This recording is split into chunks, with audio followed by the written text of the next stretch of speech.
Welcome, it's Debrup on Air. I'm your host Debrup Laha, and this is The International Lens, where we dive into the real life stories of international students in the US. I have been in your shoes, earning both my bachelor's and master's degrees here, and now I'm working full time in the States. This podcast series is for you, whether you're already studying in the US or just planning to. Every week, I'll bring you conversations with students from all over the world, sharing their journeys, challenges, and triumphs. My mission? It's to give you the insights and inspirations you need as you carve your own path in the US. So, whether you're dreaming of studying here or already on your journey, this podcast is your ultimate guide. Tune in and let's make your American adventure one to remember. Hello, everyone. Welcome back to the International Lens. Today's episode is going to be a real adventure. I'm joined by Mr. Souryadeep Chakrabarty, who's a first year PhD student in geology from Oklahoma State University. And he's here to share his insights into the research journey and the world beneath our feet. So get ready as we dig deep into the amazing world of rocks, fossils, and the secrets of the earth. Hi, Souryadeep. Thank you for taking your time out to speak with me. How are you Hello, doing thank today? you so much for inviting me, and I've been good. Thank you. And how's life like? Like you're a first year student, right? Yes, yes. To be honest, it's good. Um, it's it's too much at a time, but it's overwhelming, but it's the good overwhelming, not the bad overwhelming. Yep. If that makes sense. I don't know. Yeah, And are you liking something like that. the way the courses are here in the US universities? I do. Specifically, the thing that I like here is that in contrast to the studies that I have done earlier, people here are willing to work with you as if like you are a high schooler or a middle schooler. So they are very Interesting. hands-on. They're very involved. I don't know if that's the case with all the American universities, but the one that I am in currently, I can only speak to my personal experience. So people here they are not condescending. They do not expect you to have an advanced graduate level understanding of everything, and they don't expect you to come with everything inbuilt, right? So Hmm. this is the major difference. So I feel I am very comfortable with that kind of teaching. Others might not be. They might prefer an advanced level of teaching, the way of teaching. So I think I like that.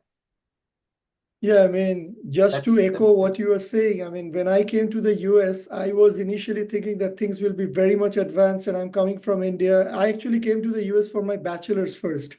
So I came right after yeah, my I 12th. heard. And that's when I was like, okay, it might be very overwhelming, but fortunately, all the students were very like friendly. The professors were always willing to help.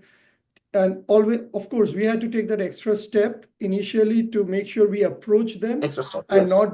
not be overwhelmed or not be scared that, oh, if we ask something dumb. So Mhm. I think that's really good about the United States and the educational system here. I'm sure that most schools are like that, but yes, obviously coming in after your like high school, in your teenage, that's definitely more challenging. So compared to coming here after you have done a lot of studies, so yeah, that's definitely I get that. Yeah. Yeah. So yeah, today we are going to dive deeper about geology. I am very excited about this field. But Oh, to get started, could you tell us a so am little I. bit about yourself and your educational background? Okay. So I am from Kolkata, and I did my schooling in three different ISC schools of Kolkata, and then I got my degree in Bachelor's of Geology from Ashutosh College, University of Calcutta. Mhm. I did my master's in geology again from Indian Institute of Technology, Kharagpur. And after that, I worked for almost 6 years, just one short of 6 years at Coal India Wow. Limited as a production support geologist. And after that, I'm here doing my PhD in carbon capture, utilization, and storage since January 2025. I started this spring at OSU. So yeah, Interesting. that's Since me you very much. Yep. And since you spoke about carbon, I believe it has a lot to do with the sustainability field as well, right? It has a lot of the consideration and a lot of the funding that goes in to these projects are actually from sustainability driven programs. So yeah, there's a Interesting. lot of sustainability focus. And you mentioned you did all your studies, your bachelor's, master's, and now your PhD in geology. Yes. So, in simple words, what exactly is the difference between geography versus geology? So this is something that I was told when I started out as a first year undergrad in geology. So that if someone asks you what's the difference between geology and geography and explain to them in simplest terms, so what you can say is it's the difference between radiology and medicine. So geography Mhm. is what you see on the surface. I It's the see. superficial process, and geology is what goes on beneath within. So another thing to another way to explain this might be the suffixes that go into the word. Geo is from geos, that is earth, and graphy. Mhm. When we apply graphy to something, it means that we are studying the shape. The graph literally is the equivalent, English equivalent of shape, right? So, Mhm. but logy means the genesis. So geology goes into genesis of features. Geography goes into describing the shape, the morphology of features. Like if there's a mountain, geography will concern itself with describing what the elevation is and what kind of snow-capped tops do you find there, things like that. But geology would go into explaining the origin, the ology part. So yeah, something Interesting. like So, anything which is above the surface of the earth is probably geography, and anything below the surface would go under geology. yeah, it's kind of. But the thing is, the things that are above the surface of Earth is what we can see. So we use Mhm. those tools to interpret what is beneath it. Right. So then it becomes a part of geology. So yeah, So both are interrelated and go hand in hand. Like you need to know the other to know one. yes, exactly. Both are interrelated. But I think the only difference now that I see it is that the geography that we were taught in schools did not have a lot of like anthropogenic input to it. So Mhm. now geology has a lot of anthropology and a lot of human kind effects uh, incorporated and built into it. So yeah, I think that's the it has a more like humanities oriented uh, approach, if I can put it that way. So Interesting. Okay, that's a very good explanation. Thanks for that. I I hope so. And so when you were finishing your high school, we know back home in Mhm. India, most of the students would want to study either engineering or medicine or lately even law. What made you If go to a field like geology, which from what I understand is very research focused, Mhm. and what made you intrigued? Okay, so I remember having like a career counselor camp like when I was in my ninth grade. I mean, just in just starting high school, like the American equivalent of high school, but it's still Mhm. like middle school in India. So I studied a lot of like career options, and I was always like I have to do what the rest of the people don't, because I don't like crowded fields. I don't like a lot of competition, for lack of better word. I don't like uh, loads of things being directed at one point. So I don't like the element of commonality. So Okay. I knew everyone was going for engineering, medicine. Fewer people were going for medicine, but still it was there. People were going for medicine. Law is, as you pointed out, it's very recently. It's like a huge in fashion kind of thing. So I remember I was mm, talking to some of my friends, and there were some subjects that I looked at. It was I had like microbiology, Mm-hmm. and I wanted to go for microbiology at Scottish, and then I had like geology. So, but I had a friend whose father was working at that time in, I think, Oil India Limited. So he was very influenced to apply there.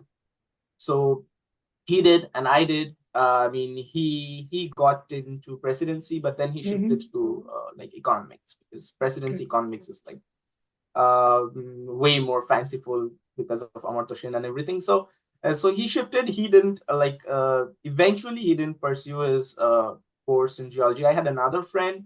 He got into geology, but then he left for, I think, civil engineering at IIST Shibpur. So it's just a bunch of us friends going together and brainstorming what you want to do. And all of us were like, most of us were like, no, not engineering, because engineering is too, like, everyone is doing it, and it's we always have this fear that this is going to be saturated or something. I don't know how that worked out, but it is what it is. So you followed your passion to study geology. I did. I think I kind of used the Occam's razor. So I just keep eliminating things that I don't want to do to end up with things that I want to do. So Right. I ended up with geology. I mean, that's a very good way to do things in life. I think that's Yeah. how, you know, when we applied for jobs, that's how we always thought recruiters would do. They use the process of elimination. Instead Okay. of choosing the best one, they're probably rejecting 500 applicants to get one or two. So I think that's the norm of life these days in The the normal life, rat right? race. I remember reading something about that, like when I was in 11th grade, I think. Yeah. So I remember, and it stuck with me, and I realized, oh, I do this. I did not know that this was a management approach, and they teach this in MBA or something. I was like, wow. So yeah, but it makes life easier. I don't know. Hmm. Okay. So you mentioned that after your master's, you worked for about 6 years. Yes. So I regard you as a more of a senior professional in this field. So what are some key things you feel you learned during your job, as a result of which you decided to like further your education and get a PhD degree? Uh, Yes. So the thing is, when I was finishing my master's, the course we have at IIT Kharagpur, we had, I am not sure if they still have that now. The course was a joint MSc PhD program. That means that if you graduate with like just an 8 CG, which most of the people in masters have, you are guaranteed a PhD spot. So Okay. but I did not want to do that, because at that time I was very overwhelmed with the way things were going. And to be very frank, I didn't want to earn my degree at an Indian university, Mhm. Indian teaching university. If it's an Indian research university, like let's say IISc or IIRS Dehradun, it's a different story. But Indian teaching universities are a different story in themselves. So I did not want to do it there. So I was like, let me get some real world experience first. So I think the most uh, impactful experience that I have is is that you can get at any place, whether you are working at a burger joint or you're working at as a top CEO in an MNC, or whatever you're working in. I feel that when you work with people who come from diverse backgrounds, different Mhm. backgrounds, and they don't know as much as you do about your core expertise, so working with them makes it a bit challenging. So that's what I think was the most impactful learning experience that I had. So before that, I only worked with people who were geologists. So, I did not need to explain anything to them. They were possibly like 95 out of 100 times they knew more than me. So they were the ones Mhm. doing explaining stuff to me.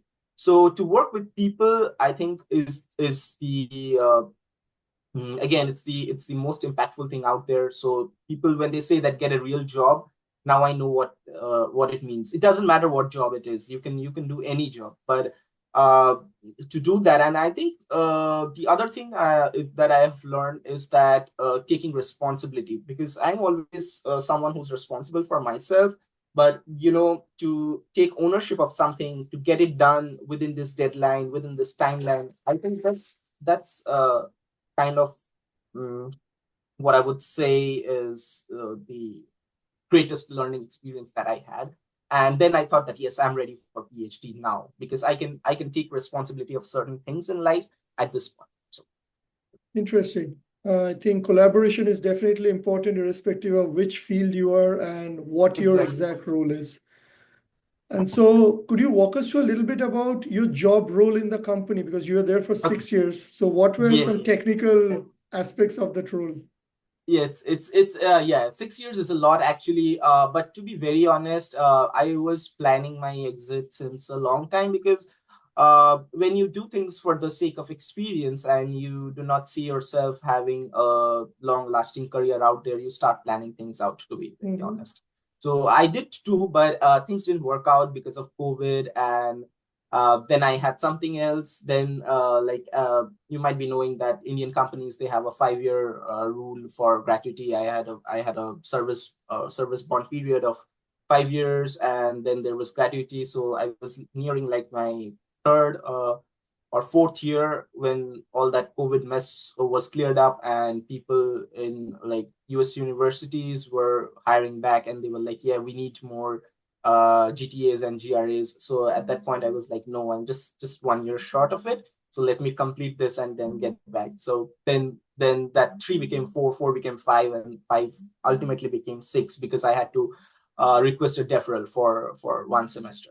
So that was there. But coming back to the aspect of my working there, the technical role, it was good. I worked for the first year. I worked at the corporate headquarters of Eastern Coalfields Limited, which is a subsidiary of Coal India Limited. It's in Asansol, West Bengal. So Mm-hmm. I worked with I worked in like project and planning department. So we did a lot of core drilling, logging. We did resource evaluation. We also did a lot of anti-sterilization work with the Indian Railways, because the Indian Railways plans out like their routes, and then they send us the NOC to sign, objection to sign that so we have to work with them and see if there are like coal deposits there. So and then I learned a lot about geological reports and project reports. And we also did like CMPDI is an exploration subsidiary which did work on our behalf. So we had to study those to like sign off on their billing, like how many meters they are going to drill, or what formation they are going to drill, how much they're going to charge us, if any, and if there is any. It's not a like very big intense activity, because they are just our like sister subsidiary. It's owned by the same company. It's owned by Coal India Limited. So it's not like there's like a massive chance of fraud going in there. Mm-hmm. But even then, you have to be very careful with what you do. So yeah, so it was things like that for the first 1 year. And then I went to work at the Shonpur Bazari area, which is one of the like I think it is the largest profit-making coal mine in India. It used to be the largest in Asia. I think it's the third largest in Asia right now. So there I did a lot of geotechnical work with slope stability of open cast mines. It was an open cast mine. So yeah, we did a lot with slope stability. We did a lot of project and planning with outsourcing patches. I did contract management there. I also did somewhat of legal work. I did appear for arbitration, for a couple of arbitrations for my Interesting. company. Yeah. Then I went to the court proceedings as well. And yeah, and also there was a surface coal gasification plant coming up. There is still one coming up. So we also worked on that project, and it recently got listed as a separate company with Ministry of Corporate Affairs. So yes, we also did that. So it was a lot of things. Mm-hmm. Yeah. So it's different things at different points. it involves a lot of technical aspect, a lot of hands-on, and also you took care of some legal matters as well. Yes, a lot of managerial aspects there, because it's something like when you get a job and when they push you out there, it's like they're like, this is your domain. We can't give you like different people for different stuff, right? So you have to do it. You have to do everything. So you can't expect that just because you're a geologist, you'll be hired as a geologist, and then we get one legal person to accompany you. It's not possible. The company doesn't have that many employees, so they'll just send you to do everything. Right. Yeah. And so were there a lot of mining engineers and geological and geotechnical engineers also involved in the process? Unfortunately, no geotechnical engineers, but a lot of mining engineers. Yes. Yeah. It's basically a mining company, so you see a lot of mining engineers out there, but no geotechnical engineers as such. What they did was they used to recruit geologists for exploration. So when they were told that they need to recruit geotechnical engineers, they just shifted the geologists here. But geologists are not geotechnical engineers, so you need geotechnical engineers with a background in civil engineering to do that. Right. But you know how companies are, so they're just looking for ways to shortcut everything. So yeah, that is how they ended up. But yes, I would have liked to see a lot of geotechnical Makes vision sense. is right, and the company needs to have them at some point, but I don't know Yeah, I when mean, where's the that's how point. the corporate world is, right? I mean, That's how sometimes the you corporate start world off with is. a particular role, but then you are given multiple tasks because Yes, if one person can do multiple things, then probably they make more you don't need profit to hire and more people, yeah, right? Yes, and I think having a single point of contact also like makes it easier for the management, but there's an obvious downside to it, which I don't think they are oblivious to it, but for some reason they choose to not address it. So great. I this is mean, thank you very much for nothing. this explanation about your work experience. Thank So you. now coming back to the US and Oklahoma State University, uh, Mhm. I know this is your first semester, but could you walk us through a little bit about the program and how is it like for a PhD Okay. student? Yeah. So Oklahoma State University is in Stillwater, which is not a very Oklahoma in itself is not like one of the like biggest states out there, and Stillwater isn't exactly the biggest town of yeah Oklahoma either. But it's a university town. It's a quite silent place. The program here is a PhD program, and there are a lot of people working on CCUS here, which is carbon capture, and everyone takes their different route. It takes a different path. For me and my advisor, we have decided that for now, for the first 2 semesters, maybe 2.5 semesters, I'm only going to work on my courses and maybe do some internships and projects here and there. And after I have a good working idea of the things around here, because geology is very location specific, so that's also one of the concerns out there. So he wants me to take courses and be a bit conversant, because I'm working in Anadarko Basin, which is in Oklahoma itself. So I think that's an advantage for me. But yes, I'm just taking my courses, and it's good. It's good. And some people, they choose to start their PhD work and take like one course every semester or a couple of courses every semester and prolong the thing. And then again, there are TAs. I'm a research assistant, so I don't need to go through this additional burden of taking classes or grading or whatever it is. So yeah. So I think yes, everyone has a different journey depending on what kind of scholarship they have, what kind of job role they have here at the university. But overall, it's a very good, calm, relaxed university, which won't like. Uh, Again, I have heard that about like majority of American schools, that they won't give you a hard time, and they will give you a lot of freedom to work out your project, your stuff. So that's how it is. I'm thinking that it's like most American schools in that aspect. Okay. And what are some courses that this program involves? Okay, so there's long list of courses that you can choose from, whatever you want. I am taking advanced well log analysis, petroleum geology, and research methods. So research methods is like a mandatory course that you have to take, where they teach you like what is ethical research, what's plagiarism, and to what extent can you use someone's work and things like that. And then you have a colloquium, which is where you have to listen to like other people's talk, evaluate them, because you have a colloquium every Wednesday. So middle of the week we have it, mostly if it's not canceled. So but I'm not taking colloquium this semester. I plan to take it like sometime later. So these are the mandatory courses that you have to take. Then apart from that, I'm taking well log, petroleum. There's a lot of seismic courses out there. If anyone wants, there's a lot of groundwater courses out there. If anyone wants to take them, I'm not taking groundwater courses, but a lot of my peers here are taking a lot of groundwater courses because it's very prospective and very fashionable these days. So they're doing that, and I think there's a good collection of soft rock courses available here.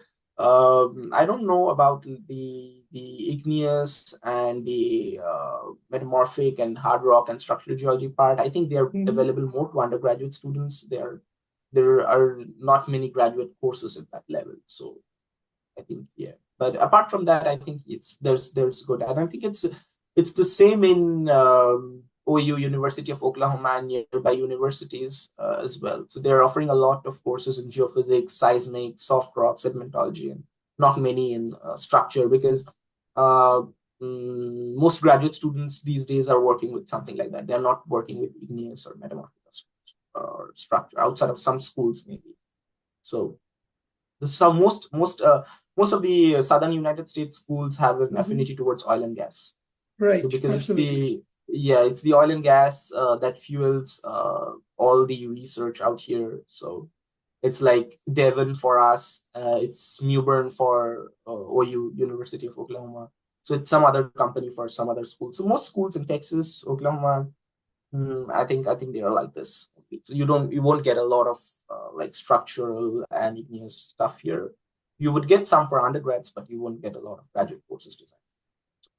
Interesting. Since you mentioned about oil and gas, I mean, I work in the construction sector as a design engineer, and we are trying to reduce any carbon footprint as much as possible. And for that, we are trying to reduce, let's say, water heaters. It used to be gas fired, but these days we're trying to specify more of electric and maybe heat pump water heaters as well, where they're air source or groundwater source heat pump. That way you're not using gas to a huge extent. So I think that's where your research would also come into play, which directly or eventually affects us. So, I mean, I think you're doing a great job. So continue with your research, and hopefully like we can collaborate more in the future and we can share Sure. I how look work forward. happens.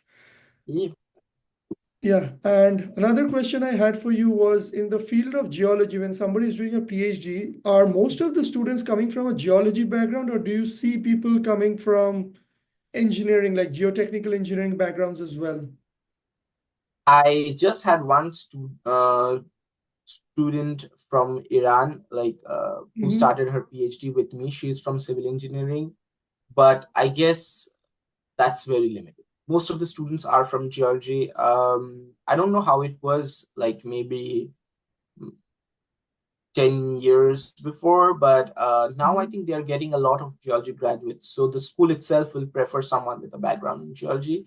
It's the professors who do not have a lot of students and who are willing to compromise, for a lack of better term, and who are willing to work with non-geologists, or who themselves have a non-geology background and are open to hiring people from non-geology backgrounds. I think they do that. I see a lot of geologists going to petroleum engineering. I see Mhm. some people from, I would say, civil engineering background come into this, but mostly it's geologists and geophysicists. So it's geophysicists are hiring people from geophysics or geology background, and geologists are hiring people from geology and geophysics background, mostly geology background. So geologists are Interesting. even more restricted in their intake choice as compared to geophysicists. geophysicists are like it's like more of a collaborative field, so they are less parochial in their approach. They are more open to working with someone.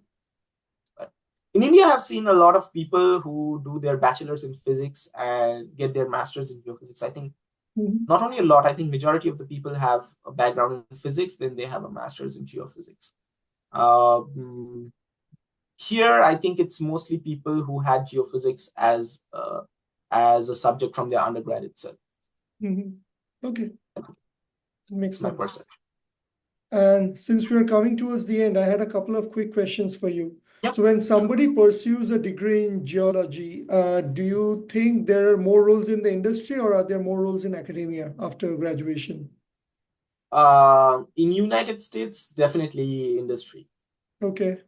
Yeah, that's the big difference between India and United States is um, India in itself does not believe that if you get a PhD, you can contribute anything to the industry. That's also because the industry in India, they don't do cutting edge research, and they don't want to like invest their money on R&D. One of the reasons is that I think because India is an emerging economy, a lot of the PSU companies that are out there, they're forced to like give a lot of dividend to the government so they can work on Mhm. everything like people welfare. I think it's the same with Ghana, because the GPSC, that is the Ghana's petroleum company. I just spoke to one of their geologists earlier, and they were like, "We don't get money to do our own seismic because we have to take care of the entire nation. We have to build railway tracks. We have to build roads. So that money goes there, and we don't have money to do our own seismic, money that we generate off of our oil and gas revenues." So that's one of the reasons why companies like ONGC, let's say in India, they don't invest a lot on R&D, and even if they do, it's like their own geologists. They'll post someone there and say that they'll just show the salary as an R&D input, but that's not R&D. In United States, we see most of the work that we are doing now in geology comes from industry. For instance, Gus Archie worked on Archie's equation when he was with Royal Dutch Shell. Uh, Schlumberger invented everything, all the logs that we see today, all the techniques, including tornado charts or something like that. So Schlumberger did all that. They did a lot of petrophysics. Halliburton did a lot of petrophysics. So I think yes, there's a very good like industry out there, and another thing is that there's a lot of I think environmental roles for journalists, Mhm. which is not strictly in industry, but which is not strictly academia. So you have a lot of like government roles for groundwater people, for environmental geophysicists. So specifically in for lack of better word, I'm gonna say in the elite coastal states where like environment itself is given huge importance as compared to these states like southern United Mhm. States where it's more of industry and oil and gas. So it kind of depends on where you are. But I think definitely there's a lot of non-academia roles out there, even if you do a PhD, which is not the case in, I would say, a lot of countries. Interesting. Okay, that's good to know. And before we end, one last question. So are you planning to attend any technical conferences in the next 2 years in the US? I do actually. I had one with Dr. Henry Posomentier, who was from California. He's an independent consultant, and he does a lot of seismic phases Mhm. um, modeling, and I think I really liked what he did. So this year I'm planning to go either for a SCPM or images in Houston. But Okay. then again, everyone is going to image, and I was thinking of going to SCPM because again, it's my fundamental principle of going to less crowded places. And what So is SCPM? SCPM is it's I think it used to be it's the Society of Sedimentary Geologists, but they have the older name that's Society for Exploration, Sedimentology, Paleontology, and Mineralogy. I think think that's what they were. But now they call themselves Society for Sedimentary Geology, and they still use the acronym SCPM, which is kind of confusing. Interesting. So yeah, that's like a society.